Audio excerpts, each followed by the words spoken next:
Unlike the usual heroes we hear about, Esau presents a unique and contrasting figure in biblical narratives. He is the man who, according to the Bible, was despised by God. His narrative, filled with choices that led to his downfall, provides profound lessons for us all.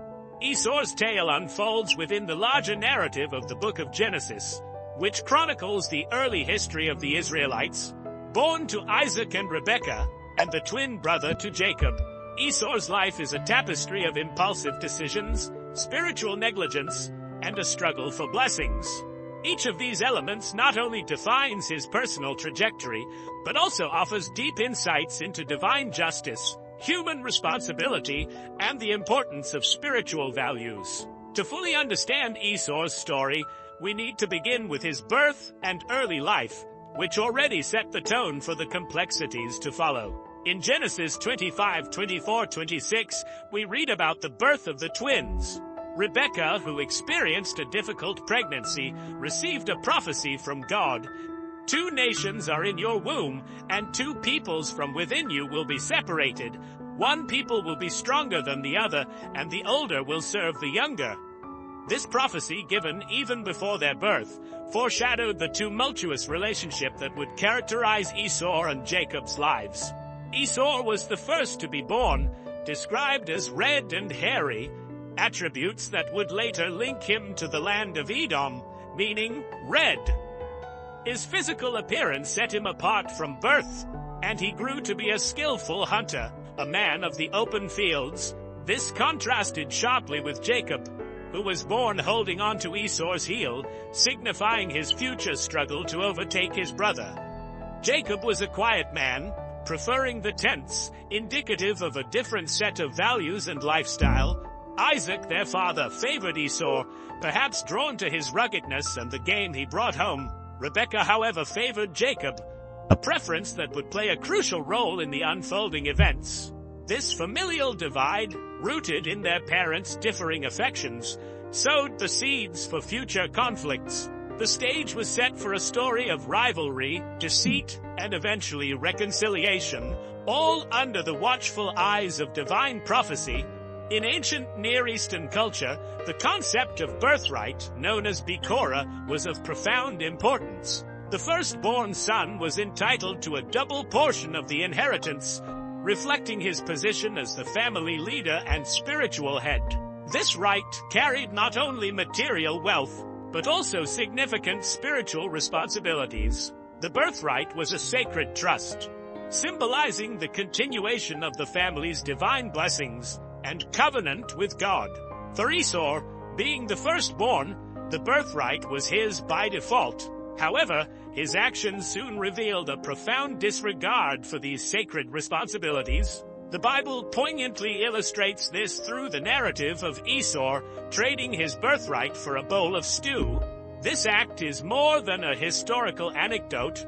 It represents a spiritual exchange, a moment where Esau chose temporal satisfaction over enduring spiritual blessings. Genesis 25:29-34 describes this pivotal moment. Esau, returning from the field exhausted and hungry, found Jacob cooking stew.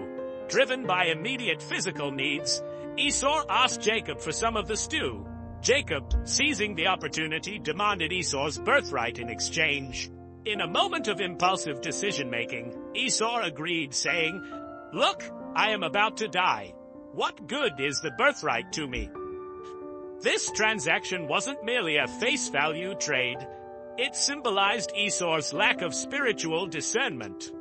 The birthright was not only about inheritance. It represented leadership, spiritual blessings, and the fulfillment of God's covenant. By willingly trading it for a meal, Esau displayed a profound undervaluation of his spiritual heritage. This act set a precedent for Esau's future, marking him as one who prioritized immediate physical needs over long-term spiritual benefits. Let's delve deeper into the infamous trade of the birthright, a moment that serves as a turning point not just in Esau's life, but also in the biblical narrative as a whole. The Bible uses this story to highlight the contrast between Esau's impulsiveness and Jacob's shrewdness. Jacob's insistence on acquiring the birthright reveals a deep appreciation for its spiritual significance, contrasting sharply with Esau's indifference. This event is laden with symbolism. For Esau, a skilled hunter accustomed to physical exertion and survival, the immediate need for food overshadowed the abstract value of his birthright. His exclamation, "I am about to die," though likely an exaggeration, underscores his impulsive nature and tendency to prioritize immediate gratifications. This decision can be viewed through the lens of human frailty. How often do we make hasty choices to fulfill immediate desires, neglecting the long-term consequences? Jacob, on the other hand, recognized the enduring value of the birthright. His willingness to exploit Esau's vulnerability reveals his determination to secure not just material inheritance, but the spiritual blessings that came with it. This act of securing the birthright positions Jacob as the bearer of Isaac's blessings, setting the stage for future divine encounters and the continuation of God's covenant. In the larger biblical narrative, this trade symbolizes the transfer of spiritual blessings and responsibilities. Jacob's acquisition of the birthright is a pivotal moment that would shape the destiny of his descendants, the Israelites. For Esau, this trade marked the beginning of his decline, highlighting the spiritual consequences of undervaluing divine gifts. Esau's disregard for spiritual values wasn't limited to the trade of his birthright. His choice of wives further alienated him from his family's spiritual heritage. In Genesis 26:34-35, we read that Esau, at the age of 40, married Judith and Basemath, both Hittite women. These marriages greatly displeased his parents, Isaac and Rebekah, because they went against the cultural and spiritual expectations set for Abraham's descendants. In the context of ancient Israelite society, marrying within the community was crucial for maintaining cultural and religious integrity. By choosing Hittite women, Esau demonstrated a disregard for the covenantal principles that underpinned his family's spiritual identity. This decision was another indicator of Esau's tendency to prioritize personal desires over divine expectations. The narrative doesn't just depict these marriages as familial disappointments. They symbolize Esau's further spiritual divergence. His choice to marry outside his community represented a break from the spiritual lineage of Abraham, reinforcing his disconnection from the divine promises associated with his birthright. For the audience of ancient Israel, Esau's marriages served as a caution against intermingling with non-believers, emphasizing the importance of preserving religious and cultural purity. As Isaac grew old and blind, he decided it was time to bestow his blessing, a ceremonial act that would formally pass on God's promises and the inheritance of his household. Isaac intended to bless Esau, his favored son, asking him to hunt game and prepare a meal as a prelude to receiving the blessing. However, Rebekah, overhearing this plan, conspired to secure the blessing for her preferred son, Jacob. Genesis 27 captures this dramatic turn of events. At Rebekah's urging, Jacob disguised himself as Esau, donning his brother's clothes and covering his hands and neck with goatskins to mimic Esau's hairy skin. Isaac, though suspicious, was ultimately deceived by Jacob's disguise and blessed him, conferring upon him the promises of prosperity, dominion, and divine favor. When Esau returned and discovered the deception, he was devastated and enraged. The Bible poignantly captures his anguish in Genesis 27:34. When Esau heard his father's words, he burst out with a loud and bitter cry and said to his father, "Bless me too, my father." Despite his pleas, Isaac had already bestowed the blessing irrevocably upon Jacob, leaving Esau with a secondary blessing that predicted subservience to his brother. This episode deepened the already existing rift between the brothers and positioned Jacob firmly as the inheritor of God's covenant. Esau's reaction highlights the magnitude of what he lost, not just a material inheritance, but the spiritual blessings that would guide his future. His grief and subsequent anger towards Jacob underscore the profound impact of his earlier decisions, culminating in a moment of irreversible loss. The choices Esau made throughout his life, from the impulsive trade of his birthright to the marriages that displeased his parents, cumulatively led him down a path of spiritual decline. His inability to prioritize and value his spiritual heritage had far-reaching consequences, not only for himself, but also for his descendants. Esau's life serves as a stark reminder of the importance of spiritual foresight and integrity. Each decision he made reinforced his divergence from the divine path intended for Abraham's lineage.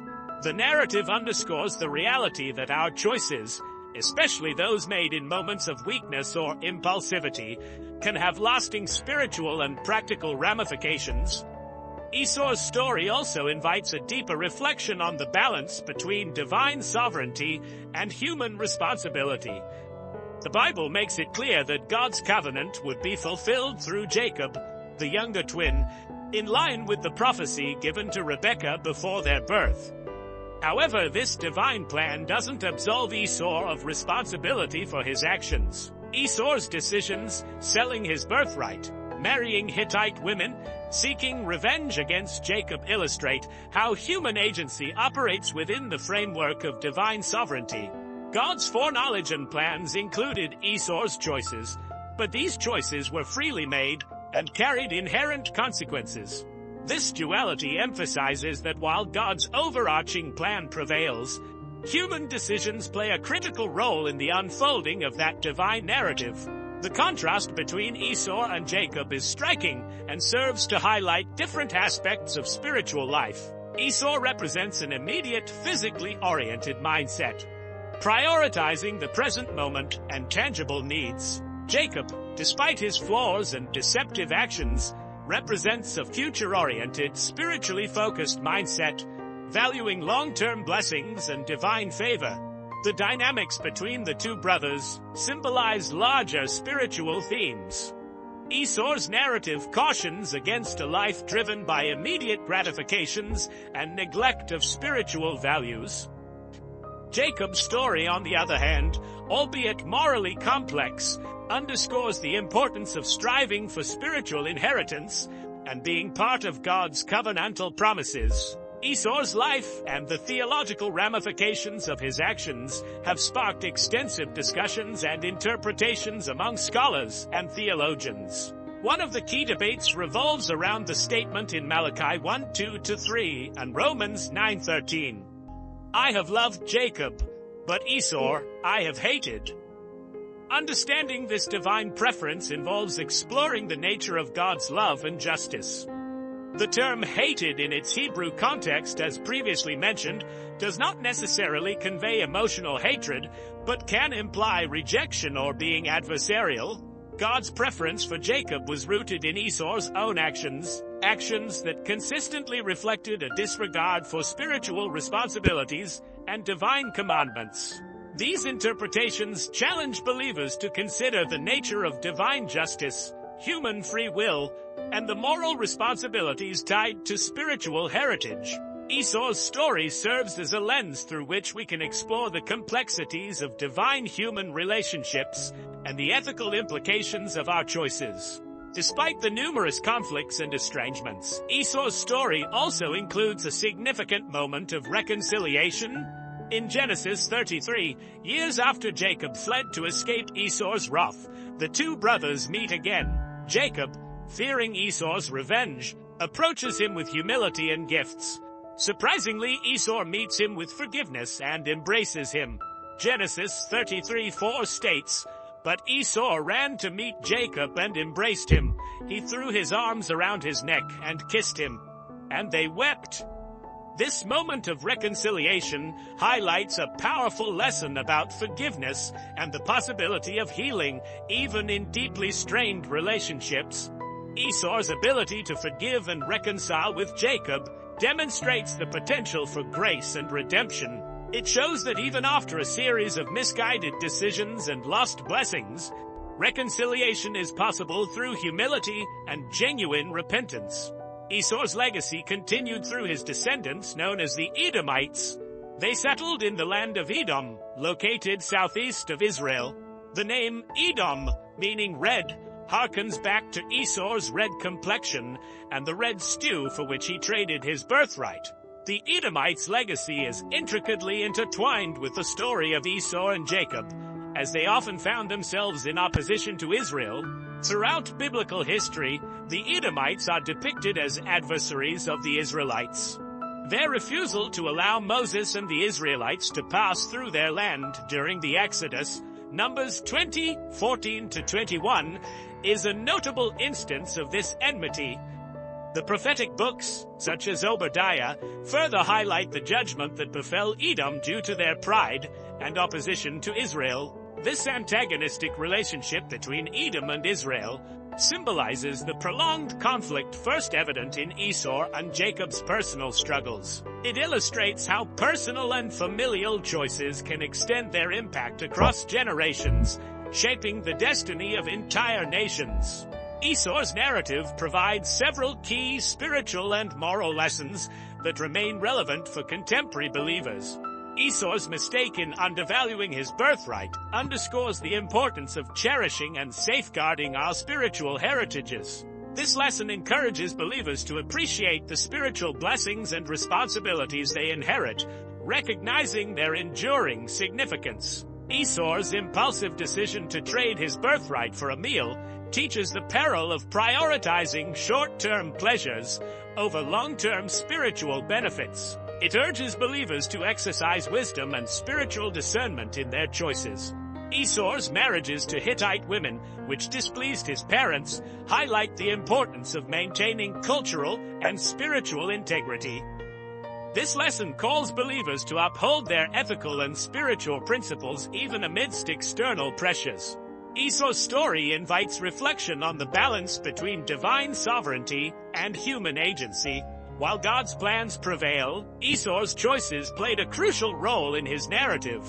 Believers are encouraged to trust in God's wisdom while recognizing their responsibility to make righteous decisions. Despite the conflicts, Esau's eventual reconciliation with Jacob demonstrates the potential for forgiveness and healing. This lesson emphasizes the importance of seeking and extending forgiveness, fostering unity and redemption. The theological interpretations of God's preference for Jacob over Esau prompt believers to contemplate divine justice, mercy, and the complexities of divine human relationships. This reflection encourages a deeper understanding of God's character and the ethical implications of our actions. As we ponder Esau's narrative, we are invited to examine our own lives and decisions. Are we valuing our spiritual blessings and responsibilities? Are we making thoughtful choices that honor our spiritual commitments? Reflecting on Esau's life encourages us to prioritize long-term spiritual benefits, trust in divine sovereignty, and seek forgiveness and reconciliation where needed. Thank you for joining us on this in-depth journey through the life of Esau. We hope that reflecting on his story has provided you with valuable insights and lessons for your own spiritual journey. Until next time, stay blessed and continue to seek wisdom in the stories of the Bible.